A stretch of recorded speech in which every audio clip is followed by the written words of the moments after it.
New reporting from the Associated Press states that the Russian military has established 10 torture sites in the eastern city of Izium, Ukraine. Torture is a war crime under the Geneva Conventions. 8 men were killed under torture in Russian custody, and all but one were civilians. Ukrainian journalist Natalia Gumenyak reported her first-hand documentation of multiple accounts of torture camps throughout eastern Ukraine at the end of September. Let's take a look. Of course, apart from the joy of the liberation of the territory where around 150,000 people live, we also find these horrendous things like the mass graves. And we're speaking about 300 different towns, villages, hamlets. But like being in a couple of them, we can see that in any major, let's say, small town, there would be a torture chamber where people would be kept without any, reason, largely male, but also female. And especially being very careful of documenting, we see that they would be tortured with, electric shock, beaten, and held in the severe conditions. And at least in Kharkiv region, the local authorities, the Ukrainian authorities, speak about the around 18 this type of the torture chambers.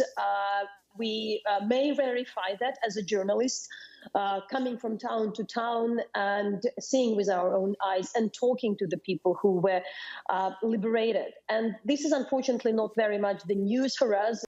The Associated Press investigation released October 2nd stated that Russian torture in Izium was arbitrary, widespread, and absolutely routine for both civilians and soldiers throughout the city. The torture included waterboarding and electrocution, among other pain-inducing methods.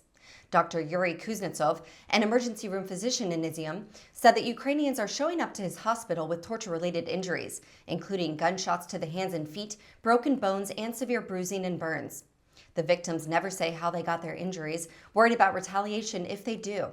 A father and son who were both tortured said that they could hear women's screams every night as Russian soldiers raped them in a nearby garage.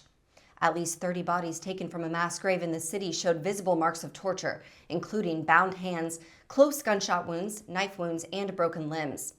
Rachel Denber, director of Human Rights Watch, said that torture serves 3 purposes.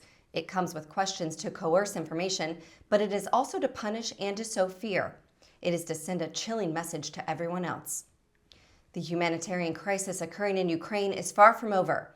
Following the requests from the Biden administration, on Friday, Congress authorized an additional $12 billion in military and economic aid to Ukraine. The funding would include $4.5 billion to provide defense capabilities and equipment for Ukraine, as well as $2.7 billion to continue military, intelligence, and other defense support. In addition, the package includes $2 billion for the U.S. energy industry to address the impact of the war and reduce future energy costs.